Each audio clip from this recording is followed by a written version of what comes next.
Thank you all for joining us, and thanks for coming to Filmscape Chicago 2024. I'm going to introduce our moderator, Danielle, and then she'll introduce the rest of the people. So this is Danielle Bernstein.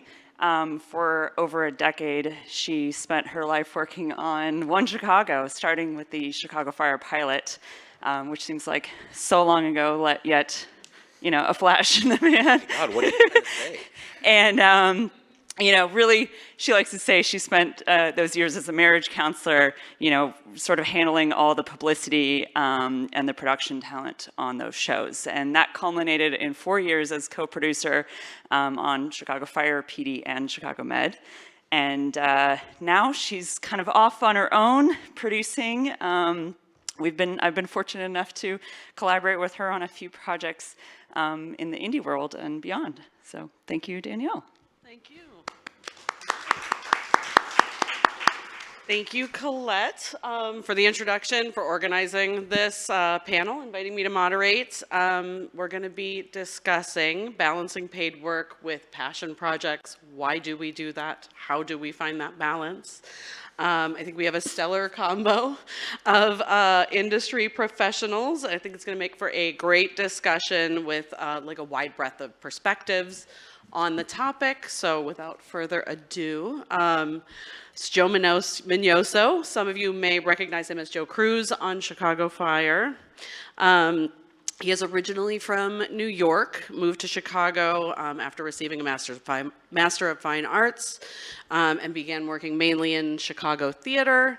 In 2020, he founded Mass Epiphany Studios, where he's the president and executive creator, and he is working on some passion projects of his own, which I am sure he will tell you about. In great length. Okay, and then we have Lisa Masseur. Lisa is a Chicago production veteran with years of experience in the industry. You can say it, I don't care.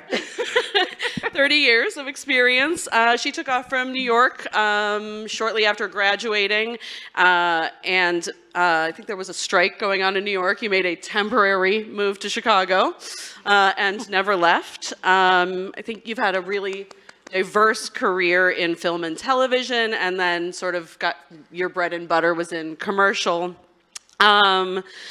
production.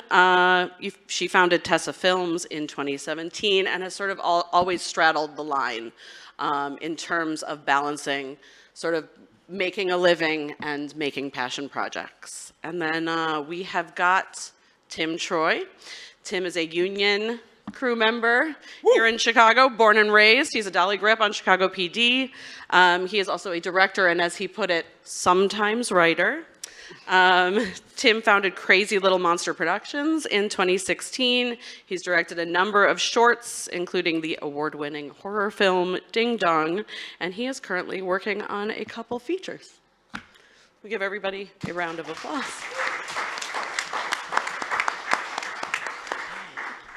So I'm going to try to leave some time for questions at the end, but if you are anything like me, you will forget what you were going to ask. So if you have a burning question that feels really relevant to the topic at hand, please feel free to raise your hands and I will try to call on you. I want this to be sort of collaborative and have a discussion, so please feel free to be part of the conversation. And I guess let's jump in to the topic at hand. And I guess I'm going to just throw the ball to whoever wants to catch it on this first one, which is just, why is it important to keep making passion projects and working on them, and how do you personally, each of you, find that balance? I guess, the answer for me is I have to, right? Like I just can't not do it. Right? You have the drive to make something and you can't get it out of your head until you can't sleep unless you make it. You have these stories that are in your head, and unless you're sharing them with other people, even if it's only 200-300 people that see it on your YouTube channel, you're not satisfied until you do. And that's a conversation that I've had, like even with my wife. It's when we started talking about getting married and having kids, it's like I have to keep doing this. It's going to eat up some of my time. It's part of like me. It's part of me, and I can't give it up. I'll jump in to say I'm not a director. I'm a producer who helps people like Tim make their projects. And largely, I have always liked creating things. And when I left working on film and TV, the entire time I worked on film and TV, which I did for many years when I was younger, I always straddled the line and worked on Hollywood projects and then worked on some super indie projects.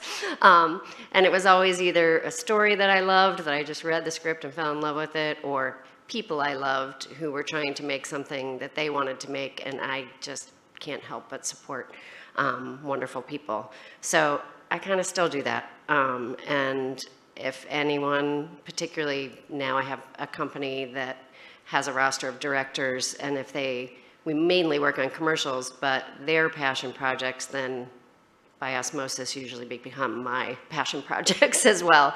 And we usually find a way to make them. So it's important to do because honestly, like, that's kind of, at least in my opinion, I'm sure a lot of us up here, that's why we got in the business. And it's hard. People always ask me, like, why do you do it? And I'm like, same thing, I can't not do it. Like, that brings me fulfillment more so than, I don't want to call out a brand that I've done a commercial for, but you know, just saying. Poor Coca-Cola. I don't know why I do it. I think during hiatus, we do 10 months a year on Chicago Fire, and they're long hours, and it's a haul of a show. And I talked to some of the cast in the break, and they're like, so what are you doing? And I was like, well, I got this one film that I'm finishing up editing, and I'm putting this other one up this summer, and then I also got this pilot program for this reality show that I'm trying to get off the ground. And they were like, do you ever not do anything? And I was like, I just, and the thing is that I don't feel like I'm constantly moving, but for some reason it just calls to me. And I think what I have found in getting teams of people together when it comes to producing a film is how many of us there are who just really love doing it. You're just so into the process, and you're so into communing with other people with like-minded interests. And the more that you grow around a project together, the more you realize how incredible it feels to do it and be in it and just getting in the muck of making something. And so, yeah, I think that it's just like, it's a calling, right? I feel like, you guys are here on a Saturday at 3:30 because you want to listen to pseudo experts talk about how to make a movie, like obviously you're really into the idea of making it happen for yourself. And so I think it's a calling. It's a calling. It is. For sure. And that's kind of the other thing that I should have mentioned, but I didn't, is you do the jobs we do, the day-to-day big corporate jobs, whether they're corporate TV or corporate commercials and things, and you can get burned down on it pretty easy and pretty fast. And doing independent films kind of refreshes that lifeblood. It gives you new energy to really kind of fall in love all over again with the craft that we've all devoted our life, sanity, everything to. How do you, and that's a good point. I think there's a lot that goes into finding that balance. Is like, how do you keep from burning out? Even if you are passionate about it, right? It's hard to not burn out trying to do both. I think you do sometimes, right? Like, it's like you burn the candle at both ends and then it becomes too much. Like Mass Epiphany, for example, we did start in 2020 with a screenplay scholarship that got a bunch of submissions, and we got a couple of winners out of that. But when it came time to start the development process and to start really considering production, the Chicago Fire came roaring back, and I had to start getting back into that, and it was just too much. It was completely overwhelming, and it burned me out, and I had to put it aside for a while. And there was definitely a part of 2021 there where I was like, what a waste of a year. I didn't do anything, and I haven't done what I said I was going to do in my mission for the company, and helping other people come up in this business and trying to actually make something of themselves. And I was real down on myself about it. But thankfully, there was a giant strike that happened last year, and that gave me the opportunity to go. You didn't hear about that? Oh, okay. Yeah, it was pretty bad. You know, it gave me the opportunity to bring in people who I really trust and love and admire from our universe to kind of make a small passion project, and it just ignited a new fire in me. And now we finished that project. We're on to our second this season. We're looking on to our third for next year, and it's kind of building on itself. So, like, just because the burnout happens doesn't mean that on the other side of that, there isn't a moment of rebirth, you know? Consider yourself a phoenix. I like that. Yeah, I do too. Lisa, I mean, you really have straddled the line for a long time. Do you get to that point of burnout? And how do you like start over? How I might be there. I don't know. How do you balance, like, you know, each thing? Because I mean, you have to balance your life too, right? I mean, I know you guys have, you all have families. Lives? Yes, we all have lives. Yes, Yes. yes, we all have lives. So how do you figure out which bucket to contribute to when? I don't think I do a good job with that. I think that people always ask me, and it's more, they probably don't ask you guys, but they ask me because I have 3 kids and I'm the mom. How do you do it all? And I always say, well, I don't think I do any of it well. I just am like, always like spinning the plates. But I think, you know, you just gotta make the time for the things that you love. And because I wouldn't be as good of a parent, I wouldn't be as good at producing commercials. This might sound crazy, but you learn something on every project, and like that helps bring something even to the silliest little tabletop shoot. Like sometimes I think all your experience together helps you grow more and more and more, and you learn on every one, honestly. Yeah. I think, yeah, it's interesting you said make the time, because I think a lot of people like wait for the time or try to find the time, and I think that's, I mean, would you agree? You just have to Yeah, make it. no, you got to do it. Like, yeah, I was talking to these guys earlier when we were in the back here, and I was, you know, a lot of people, when I decided I wanted to direct, I started looking at all the YouTube videos, and you hear a big quote about, like, you know, how do you become a director? And it's like, direct. And there is really, and when I finally decided to get up and do it, is when things just sort of fall into place. You know, there is sort of this idea of like dreaming about the idea of a doing, and being caught in the stasis of that. And it's like, there is, I think in every situation in your life, as long as you decide to put one foot forward in any aspect of it, other things will start to fall into place. But it is always about motivating that one move, you know, like jumping into the first sort of unknown abyss of whatever it is you're going to be involved in. And before you know it, things sort of find you, you know, and that one thing you were like, oh my God, how am I going to pull this off? That becomes the easy thing.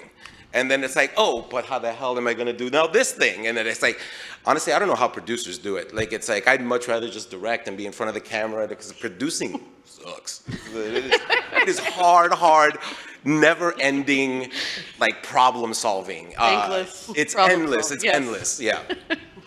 For sure. Do you think we have to be crazy to do this a little bit? Like what do we all have in common, and like what qualities do you think people need to do this, to make independent? I mean, we're all artistic, creative people, right? That's crazy goes along with the territory to some degree. Yeah. You have to take something that's in your head and try and communicate it to 10, 20 people on set, 30, 100 people on set, however many people it is, and then that has to go out to thousands or millions of people, however, whatever scale you're working at, and just the thought that you can do that is sort of insane on its face, right? 100%. Yeah. Yeah. It seems impossible. Yeah. When you say it like that, honestly, it's like, what are we doing with it? Yeah. Absolutely. So I know, Tim, you are born and raised, I think. So my question, I guess, for each of you is sort of what keeps you in Chicago? And Tim specifically, like, have you ever been tempted to leave, or? Not really. I mean, the truth of the matter is I went out to LA to do a little training when I was just out of college, and I didn't like the city. I just don't enjoy being in LA, and I've been back there a few times, and I don't like the vibe. I mean, there's nothing wrong with it. There's plenty of people that do like LA, and God bless you, more power to you. It's just not my vibe. Chicago's my vibe. I've been to a bunch of different cities, and they all have their own temperaments and feeling. I like it here, and my family's here, and it's a good community, and that's another thing, is the Chicago filmmaking community is really, really strong and really supportive of one another, and I wouldn't give that up for the world. Yeah. Lisa, what? I know you planned to come here temporarily, right? And then I did. you just- I did. I moved here from New York. Thought I would spend just a couple years and then either go back to New York or on to LA. But I kind of had the same feeling about LA and still do, even though I work there a bit. It's a great city, but not a place I would enjoy working. And I think something that kind of kept me here in Chicago, and this may be a silly thing to say, but I think we're just a little more real here in Chicago. And I'll tell a story about a producer who I worked with from LA when I was just an assistant, and he went home to Ohio. He was originally from Ohio, and he came back, and I was like, oh, did you have a good weekend? Did you get to see your old friends? And he goes, friends? And I'm like, yeah, your friends. He's like, Lisa, the longer you're in this business, you'll realize your friends are really the people you work with. You know, what do I have in common with a guy who owns a hardware store anyway? And so, but this was a person who I will tell you was, like, crews loved him. He was a little more Midwestern. He wasn't like the jerky LA guy. But I saw in my moment, like, okay, he's lost reality because that's all he does. He only works with people in this bubble. And I think all of us here, I might be wrong, but we have friends who are regular people. I like my friends who are teachers and engineers and accountants, whatever they do, you know, like it just grounds you. And I think it makes your work more interesting and creative. Mm-hmm. And Joe, you did move to LA. Yes. You have a little story there, right? I did 11 years of theater in Chicago after graduating from Northern Illinois, and then in 2011 during Snowmageddon. I don't know how many people are like local to Chicago. Good amount. So in 2011 there was a tremendous storm. It was known as Snowmageddon. It turned Lakeshore Drive into a parking lot. And I was one of the very lucky few people to get out of that thing before you had to spend like your night in a car, you know, in the snow. And on my drive home, I was like, I'm done with this city. I'm leaving. I never want to see the snow again. This place sucks. And I gave away everything I owned. I packed 2 bags. I moved to LA. 2 months later, I booked Chicago Fire, and it brought me right back. And I've been here ever since. And to experience cold in ways that I never thought I could, because we are out in it. But, you know, what's funny about it is, yeah, I talk to a lot of my friends who move out to Los Angeles or even New York, you know, and I feel like every time it's the same process where it's like, yeah, man, so yeah, I'm gonna go to LA, I'm gonna try the thing, and no one is ever excited about saying I'm going out to LA. And I feel like that town can really. You can be very fortunate. I was, clearly, even though I got my audition from a Chicago agent and like it was all booked through here. But at the same time, like, Chicago just, I mean, it's already been said. Like, it's like, there is a community of artists here who are all hungry, who are all working for it. Like, the term journeyman, I think, speaks so true to like what the Chicago artist is. And it's like I said earlier, people here are so hungry to help you create. Like, you'd be surprised how easy it is once you build that community of people to be like, hey man, you want to help me on? Yeah, you got it, whatever you want. And it is about that. It's about building that community. Like, I would never be sitting here in this panel and having this discussion about the last 2 movies that I've made had it not been for Colette, right? And all of the relationships that we've built together and how we've been able to, like, how great Keslow has been to the small project community in terms of giving us access to equipment that otherwise we may not have. So it is about just how communal this Chicago is, you know? And it was like, my wife and I were like my wife's from Santa Cruz, so she's used to the West Coast, and that was always the idea. Whenever Chicago Fire decides to, send me up in a fiery hell, we're going back to LA. And we started kind of looking at the world and in 2020, and we were like, why? And we ended up kind of really settling down in Chicago, and it's like, this is our home forever. And I honestly think it is one of the greatest cities in the world to be an artist. It is so accessible. There are so many people who want to be a part of what you do. And I just don't think you get that kind of feeling anywhere else. It's just the best place to make art. Okay, I guess, so how do we support? Is it a good time? Is it a good time for indies in Chicago, do you think? I hope so, because I'm doing a lot of them. I mean, I think it is. I like to see opportunity in the disruption that goes on, and I think that right now, particularly, there is a movement that is bigger than probably what you even know as a small artist, of people who are in Chicago who are thinking, how can we get more homegrown projects done? And it is, I'm not kidding, the city is working on it. People are really thinking about how can we support artists here in all areas, quite honestly, because Chicago understands that entertainment is a business and it brings a lot of money to this city. Like, think of Fire, The Bear, like people are watching it and going, oh wow, yeah, I want to go there. And it brings tourists to the city. Like, you don't think about the ramifications of it, but I will tell you, the city and the state even have been really thinking about it. So I think now is a really good time to be out there as a maker, creating stuff and putting it out there, because I think there might be more support from places you could never imagine that are gonna start popping up, I hope.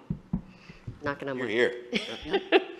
Do you have any practical suggestions for people that are trying to get indies made in terms of, how they can seek support, or, how can the community support them?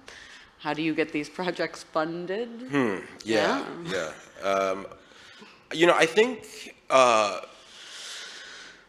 I think about my friend who is currently going to be directing my next project, and he was my producer on the film I directed last year, which is still not finished. And in the interim, he made 3 movies that he completely finished. And they're small 5-minute projects. 90% of them are done on an iPhone.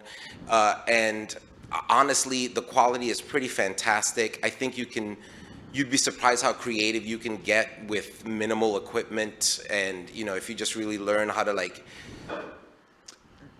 light things properly, and there is a world at your disposal, in your pocket, that you wouldn't think you could do as much as you can with these things.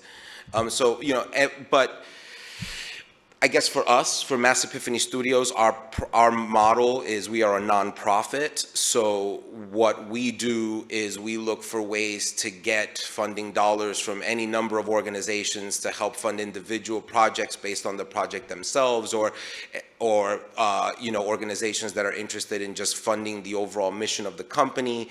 And then we work with companies like Keslo, for instance, where we try to find a number that we can all work within, and then the company offers charitable donation letters back to those organizations in order to try and offset their costs, and it becomes a donation on their part. So that's kind of our model and how we sort of try to raise money, and then begging always works. Beg everyone, and you'd be surprised how many people, again, especially in this town, are willing to help, even if it's just on a monetary level. Mm-hmm. Tim, do you have any input on how you've gotten your projects? My projects, especially the last few years, are almost exclusively self-funded, which is kind of why I started doing micro shorts in the last few years, because they're short and easy to do. I shoot most of them in a day or less, and that Yeah, it's tough finding funding. I've done crowdfunding before, and that sucks. That's a job in and of itself. It's actually harder to do than shooting the damn movie in the first place. And I wouldn't want to do it again unless it was for a serious feature. But, you know, it's an option. You do what you have to do. And part of it is finding the networking. Like you said, you know, as you start doing this, you start talking to more producers that actually do know people that can put money into things. And it's all just that process.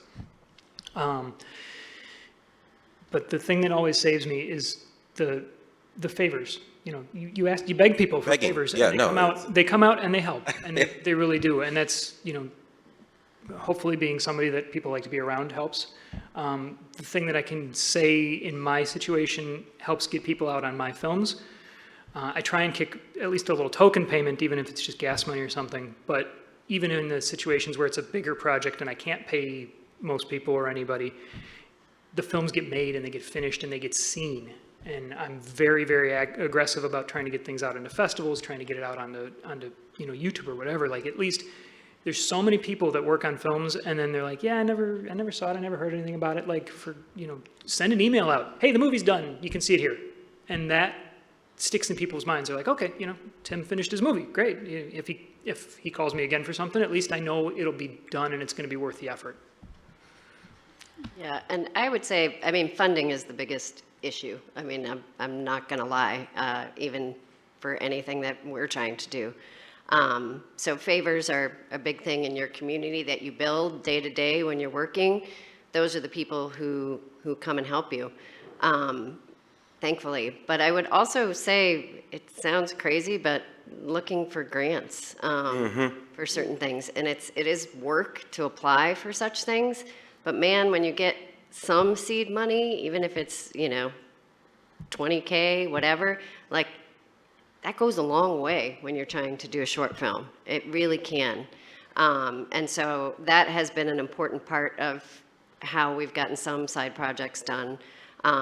So if you're a director, writer, and you have a story, man, just start doing some research, because it's amazing that you can kind of find different foundations and organizations who will fund startup projects, and shorts. The money goes a long way. Can you give some examples of like grants that you've found that have helped you sort of make these side projects? I just think I've people never would be- gotten a grant. Yeah.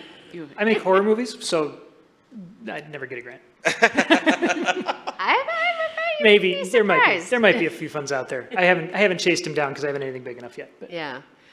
Film festivals themselves sometimes have grants. So the last short I worked on with the director, Mackenzie Chin, she had a project at Bentonville Film Festival, which is supported by NBC Universal. And so she won a grant through them for this particular short that we did end up shooting. Okay. But she's really good at applying for shorts, for projects, and like I've things I've never heard of. So it's tough, and it's a little bit of job in and of itself, but that little bit of seed money that you maybe can get from a organization, or like you said, even starting a not-for-profit and getting other people to be able to donate to you, that it's an easier way than just to be like, okay, can you just give me $10,000? Because a lot of people see that as throwing money out the window. So. Yeah. You all have started production companies in the last 7 to 10 years. Can you talk a little bit about that process? I mean, I think you said something that you were like, yes, the side projects are passion projects, but Mass Epiphany is the passion project. I did, yeah. Well, yeah, I mean, so Mass Epiphany Studios in general was sort of built out of my brown guilt, honestly. Like, it's, you know, I was a man of, I've been very fortunate in my life. My mother and my sister passed away within 2 years of each other in 2018 and 2020. And I realized I was the last surviving Latino in my family, like the oldest member of my family, and I had no way of really sort of sharing my culture or sharing what that experience is. And then there was the summer of George Floyd and all this stuff. And I was just like, I need to do something. I need to open up some sort of an opportunity because I've had so much. And so Mass Epiphany has, the whole mission is about creating visibility, opportunity, and equity for minority artists and LGBTQ artists in the city. And the whole goal is to kind of ultimately open up a studio and academy where we're sort of rethinking how we're teaching about filmmaking, because technology has gotten so far past what we are teaching our filmmakers in schools right now that I think we're doing a disservice. And so it is about building a community of artists in this city that are prepared to kind of usher the next generation of filmmakers to, you know, hopefully great heights. But yeah, little by little, I think what pushes each project is the idea of growing the overall studio and ultimately providing something that can be a hub of Chicago artists. Because I've said the same thing. It's like so many artists here are either leaving to LA or going, and it's like, man, and like, you know, Chicago in the like 70s, 80s, 90s, this was like a film town, man. Like some of the greatest films you have ever seen, if you go back and you look at them, they are Chicago movies. And I think that this city deserves more credit for what it's done. I think the artists and the crews in it deserve more credit for the work that is being done here. And I just don't think we need LA anymore, frankly. I mean, that's just the way, it's like, I feel like we can do it without them. And so, Yes. you know, so push forward, onward. Lisa, I feel like you have thoughts on that as well. Well, I think that's, I guess, going back to where I say there's opportunity in this time, I think LA is broken right now. Yeah. So we need the Mass Epiphanies. We need the people who want to make stuff and think about it in a different way to create the next, you know, business opportunity. And quite honestly, opportunities, like you said, for artists here, because that's what's going to grow the business in Chicago. And we do have to make it ourselves. Like, everybody can't sit around waiting for the next Hollywood project to come here. That's right. We got to create it. And I really think Yeah, hell talented yeah. people are here. We can do it. So, yeah, I'm pretty passionate about that as well. Tim, any thoughts? Not really. I think they've said everything I need to say. My production company is me and a couple of guys that help out every now and then. Like, it's, you know, they're like my editor and the guy that helps me produce things all the time. That's us. That's the whole production company. Like, it's mostly there just to make sure that if I get sued or something happens, you know, they don't take my house. Yeah, that's very important. Yeah. That is important. In general, I think looking legitimate, right? Like, it's like, There's that. there's something to be said about like really putting forth the energy to like create a name and create an entity, and like, which is its own pain in the ass. But very doable. So many things are Googleable, if that's a word. We'll accept it. Thank you. But it is a struggle. It is a lot of work. But I think legitimizing yourself helps others feel like, oh no, they're really putting themselves out there and trying to make something. So yeah, I think it's important. Yeah, I think, Tim, one time when we were talking, you said something about, like, if you want to move up, you have to keep making projects. You have to, like, even if you've got your day job, your daily grind, the thing that you know, are doing on a daily basis, that, like, when people see that you are pouring your heart into something, that's really the only way to, like, keep moving up, keep moving forward. Can you expand on that? Well, Joe said it, right? You know, directors direct. And that was the advice that I got a long time ago from a DP who has now started directing. It was directors direct, DPs DP. Like, if you want to do something, you have to do it, and you have to present yourself that way. Like, when I take a movie out to a festival, I'm not a dolly grip. I direct, right? That's what I do, and that's why I'm there, and that's how I present myself. And even on the day jobs, right? Like, if people start to know, okay, he has an interest in this, nobody's going to just look at the Dolly Group and say, oh, I think he'd be a good director, right? Like, that is not a thought that has ever gone through any producer, director, anybody's head ever in Which their is life. a mistake. But, at this point now, there's directors will come to PD and they'll be like, hey, what are you working on now? Like, because I've talked to them and I've asked them about the craft and about how they approach it and how they got where they get. And you can't be the needy person that always is, bugging people. But as the conversations come up and you get to know people, it's part of networking, right? Like you can't force that conversation, but it will happen eventually. People just ask, how was your weekend? What are you doing? What are you working on lately? And it's that answer comes up. I made a short. Or I was gone 2 days ago. Where were you? I was at a festival. I had a movie there. And it's slowly over time, people realize, oh, hey, he's got something else going on. And sometimes they'll start to ask you, send me your stuff. I want to see it. Sometimes they won't. Either way, you start to get a name as something besides what you do. Yeah, I think that's a really good point. I think that stuff it's not given. You have to take it. I remember years ago having a conversation with Marina, one of the actors on Chicago PD, and she was like, well, what do you want to do? And I was like, I want to produce. She goes, does anyone know that? Yeah. So yeah, I think that's true. You really do have to keep letting people know and having those conversations. It is about manifestation a lot, especially in this business. Yes, It's I think just like you gotta kind of imagine yourself in the place. We were talking about imposter syndrome right before we got up here, which I'm sure a lot of us struggle with because I think as artists, so few people just go out of their way to go, no, you're good at this. Like, move on, keep going forward, and so it's not believing in yourself, which I still struggle with all the time, is tough, but you got to just believe you can, it is that kind of weird fake it till you make it thing. Like make it till you make it. There you go, sister. But you know what, that what you said, Joe, is an important thing, right? Be that for somebody.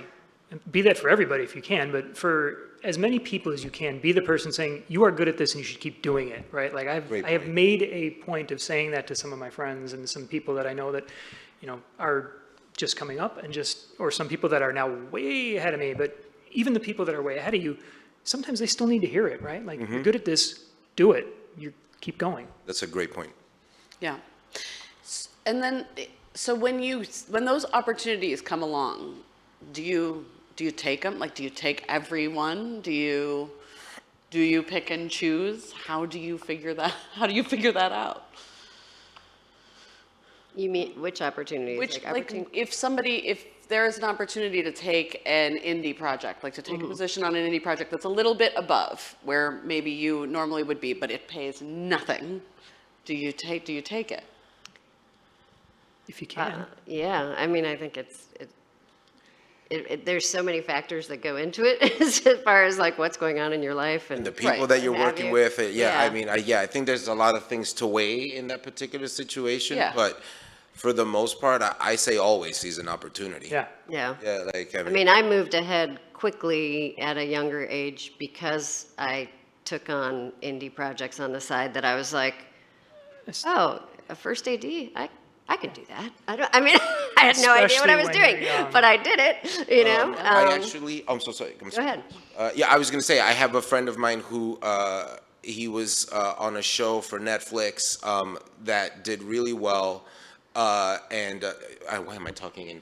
Charlie Barnett was on the show, Russian Doll, and he got cast in that, and his agents were like, you should not do this, you should wait on something new, you should wait on something better, there are bigger projects, and that director was the director of the new Star Wars show on Disney Plus, and so now he's on that, right? And he had, like, that never would have happened had he not taken the opportunity on the show that everyone was telling him not to do. There's always, you'd be surprised what's on the other side of a job. Yeah, I think I do say this a lot too, where some people are so focused on an end goal that they have blinders on to peripheral opportunities, and like what you think is straight ahead, there might be a roadblock up there. Like this winding path might actually take you where you want to go. Great point. Yeah. Engage your mercenary side a little bit, right? Because you never know who you work with is going to blow up. That's right. That's so true. Not mean about it, but Yeah. you have to look out for yourself too. So. Yeah, hitch your wagon Yeah. to a star. Yeah. Have any of you ever regretted taking a side project? I mean, there've been so few. I mean, I think everybody suffers little regrets on a daily basis, right? Yeah, Like you're like, oh God, why am I doing this? But then you figure it out that day. You Yeah. figure out that problem, and then you move on. Sure. Yeah, I could even say like super early in my career, Margaret Orlando was talking to me about this. I worked on this project that finally got finished, that all of us worked for free and we lived in a house and like, I don't even know, Waukegan, and we ate Little Caesars pizza every day because the director's parents owned a Little Caesars franchise. And I'm not kidding, like that was like really what it was. And like, I actually did like quit in the middle of it because I was like, oh my God, this is just too crazy, whatever. And the only way I was making money was waiting on tables, so I was somehow doing that while trying to shoot the film. It was all crazy. But I will tell you, some of my best industry friends who we have all helped each other came from that experience. So as much as I want to say, it was horrible, it was like the worst, but here I am telling this story, because we all like our little war stories about production, but like it really brought us together, and I want to say most all of us are still working. Like it's, so it was very worth doing. So. Any regrets, Tim? You know, you have jobs where like you had to chase down the money to get paid, and the thing about the jobs that you regret, you forget about them. You know, Yeah. you get good war stories out of them sometimes, or they just fade into the background, and you're like, yeah, that job sucked. I'm fine. But you remember the people you worked with, and you remember the experiences you got out of it, and you move on to something bigger and better and more fun. And that's kind of like, I can't point to a project and say, God, I wish I'd never done that at all, because there's always something you learn from it. Yeah. Something to get out of it. Joe, question for you. Yes. Have there been times when you have felt stagnant in, sort of the daily grind? And I think do want to pose this to everyone. And how do you pull out of that? Like, and sort of, can you start again? Like, if it's been... I mean, yeah, it's you do 10 years of a show, God, more, and doing the same character and kind of running through just the grind of every day. And yes, you can't help but feel like you're sort of, the hamster in the wheel after a while. But I think out of that is where, all of the creativity is born. Like, it's like you just get kind of stuck in the mire and you're like, but what if I did this? And then your mind just starts taking off into different avenues. And I think it sort of forces creation out of an artist sometimes. So yeah, it's like, it just, sometimes it comes, sometimes it doesn't. But it's like you just try to kind of go through it day by day, right? Like. Lisa, do you get stagnant, and how do you find the fire again? I don't know. You know what? I think I'm energized by the people I work with, to be quite honest. And so the most creative people bring me back up when I am like, why am I still doing this? It just energizes me to be around creative people on no matter what the project. And usually that helps get me going again. Because even in like my hypothetical day job of sorts, which is more the commercial side, it's been a grind lately since the strike. So it's been hard on all sides, I think, for everybody. And it is more challenging than it ever has been, but man, it's still fun. Yeah, it's fun. So I wouldn't do anything else. So what keeps you coming back? You can't Yeah. help it, right? It's fun. If someone, you asked earlier, I can't remember the question, but like about why you do it or if we're crazy to do it. And someone once said to me, we're addicted to adrenaline. Yeah. And I do think that is part of it, because when you do make something great and you do something great with people, like you just want to keep doing that. And that's what keeps you going. Yeah, making order out of the chaos. Yeah. A little bit. Yeah. There is a sense of accomplishment in Yes. that, I think. All right, well, I would love to take some questions. Oh, wow. There are questions. Oh. I told you you could raise your hands. Okay, let's go here first. I don't know if any of you have like opinions or know what would be better, but as far as like looking legit, is it better to like create an LLC or have a quote unquote production company? I'm sorry, I want to repeat your question, and I didn't hear it, Oh, so I just, was just asking if they would know if you have the opinions if it's better to have an LLC or like quote unquote production company as far as looking legit. oh, okay, yes. Is it better to have a production company, LLC, in order to like increase your legitimacy? I don't see why it would hurt you. LLCs are dirt cheap. It's like Yeah. $250 to make an LLC in Illinois and $50 a month or something to maintain, or a year rather to maintain them. It doesn't hurt you, and it allows you to do all the other things that become easy. That, you know, just aside from separating the actual liability, like getting insurance for shoots is way easier than, you know, you have a company that you're doing this through rather than anything else.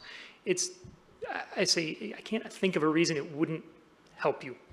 And I don't think, if you're asking what the difference is between the two, I don't think, I'm not the most savvy person, believe it or not, on that, but I would say either are going to protect you, and nobody outwardly facing needs to know whether you're an LLC or a corporation. So you do what's best for you, and what's easiest, cheapest to get it going, and nobody's going to know whether you're an LLC or a corporation. No one's going to care, as far as I know. Maybe, yeah, we don't Exactly care. what they said. Yeah. Yeah. Okay. You? Yeah, so I think, Joe, you said something about Chicago being a film town like in the 70s through the 90s. And so I just wanted you guys' perspective on what it would take for that to return again today. I had a conversation recently with someone, and essentially their pushback on Chicago being a film town today is, why does it matter if we produce stuff here? I guess the response is in relation to you know, they are writing, developing things, Los Angeles, New York, and always producing things here. We have a lot of crew, a lot of actors, but not necessarily funding or developing stuff here in Chicago right now. And so, you know, what type of infrastructure does it take for Chicago to actually be considered a full-blown film town? You know, what pieces are we actually missing so far, if any? So I think your question is, how do we get back to the glory days? Are we missing anything? Do we, you know, the glory days of the 70s through the 90s? Yeah. Studio space, a ton of crew, a ton of actors, but, you know, Right. We seem to have all the ingredients. How do we make the cake? Yes. You put them all together and put it in the oven, and you let it cook, right? I think, yes, you know, in a lot of ways, first of all, I think that a lot of LA's sort of talent, especially when it comes to the creation and the writing and the, you know, so many of those people are from the Midwest, and so many of those people are kind of traveling out there from other places in the country. And so I would argue, yes, the money, specific, like giant funding, you know, studio money may not be here, but there's money in this city, you know, and there are ways to get it. How do we get back to the glory days? You keep making movies. You keep working at it. You keep making the next project, and you keep hoping that that one resonates and this one. Like, look at The Bear, for instance. I know that it's a television show, right? But it is like so in the zeitgeist right now, and everyone's talking about this show. And that show is so like Chicago at its heart and at its core. And I think that the fact that audiences are so taken by it means that they want more of that. It means that they want that kind of storytelling, and they want that kind of visual landscape. So I think it's the more we do that, the more we continue to prove that we are capable and we are as good as anything that's out in Los Angeles or New York, the more that money will come in. Give the people what they want. There you go. Yes. If you build it, they will come. We have a question back here. Yes, you with the hat. Yes. So once you have a quote-unquote finished script, what are the steps you recommend in like finding a producer, subsequently funding for that? Like, do you submit it to competition, or screenplay festivals and competitions, to blacklist or notes? Like,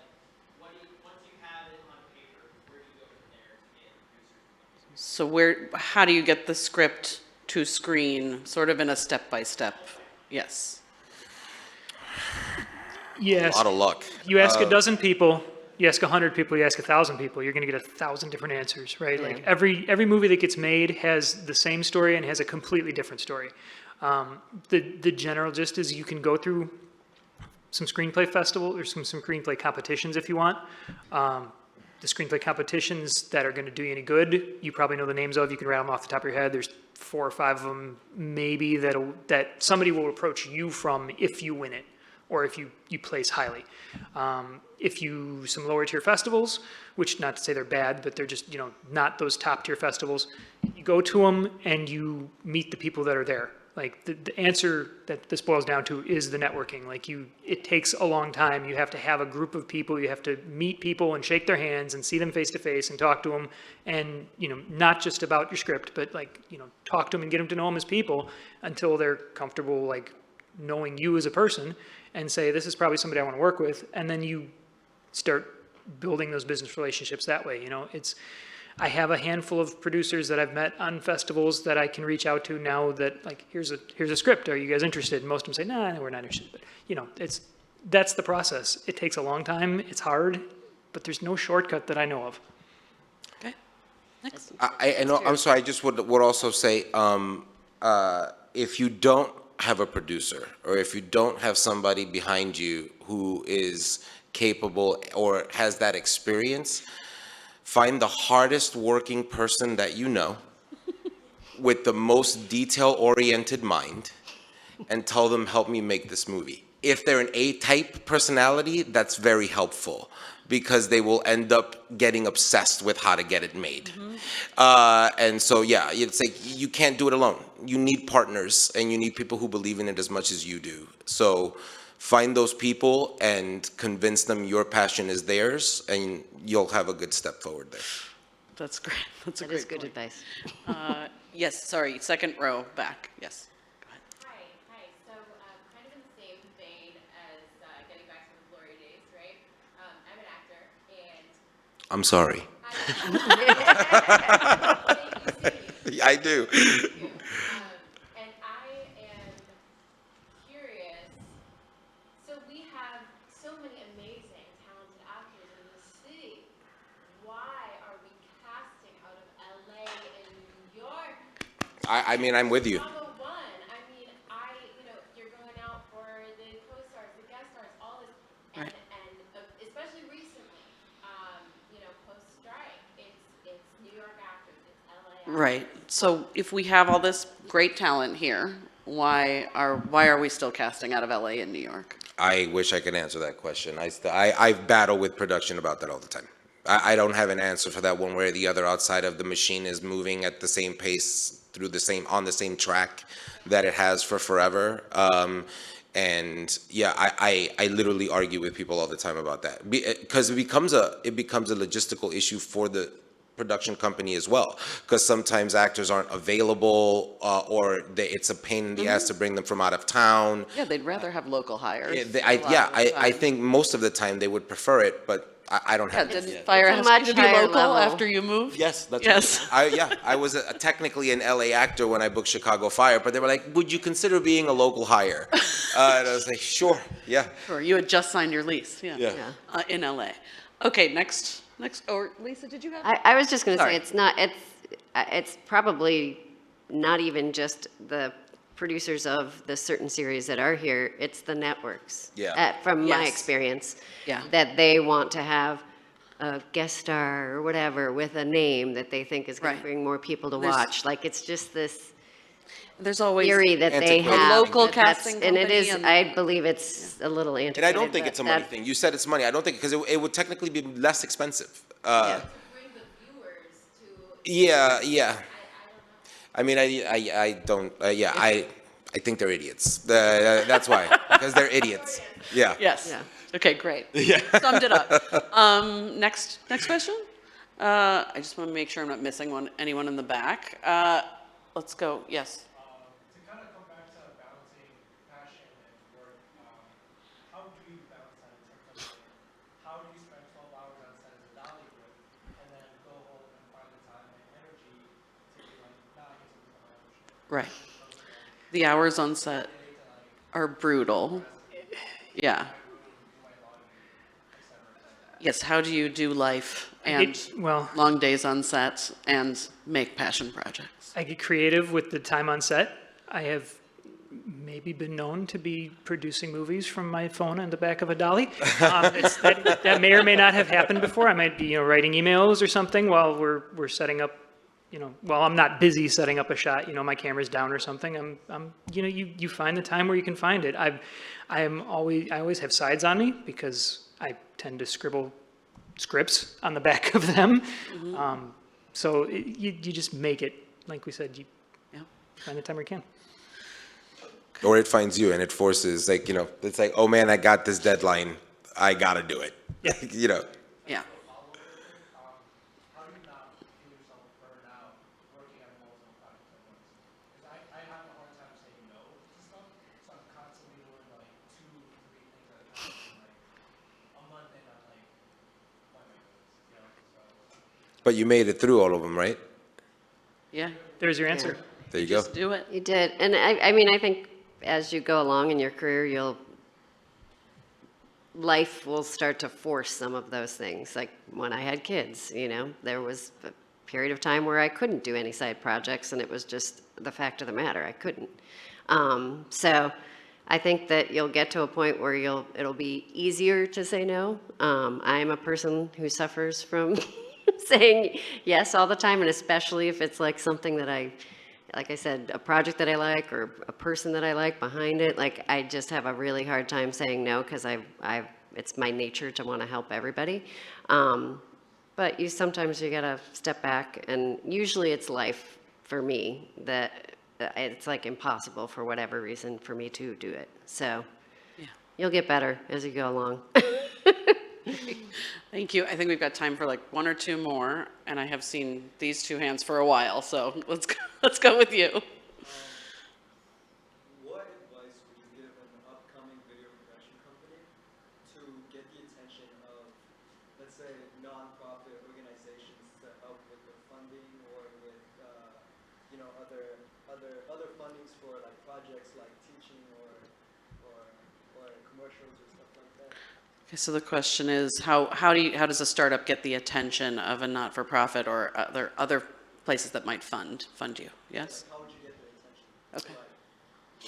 Okay.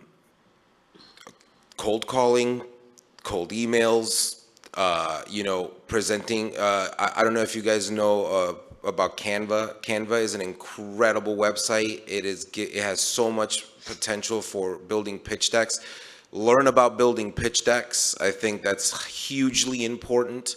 And figure out a way to sell yourself, right? Like, what are the qualities that you think you're gonna bring to something that makes you what you do unique, and I always struggle with that because people would tell me that, and I was like, nothing I do is unique. I'm a normal, so I don't know, I'm a nobody. Like, I don't know what's unique about me, but the thing is, we all are in our own ways, and we don't know it. And sometimes it's just about putting yourself and your passion into something that is like presentable to a group of people, and your energy and and who you are will come through, and that's what people will, I think, gravitate towards. But it's knocking on doors, it's making phone calls, it's Sales just is a big part of it. yeah, it's just And the like pitch selling deck is yourself to important. anybody who's willing to listen. Leave it on everyone's doorstep. Yeah.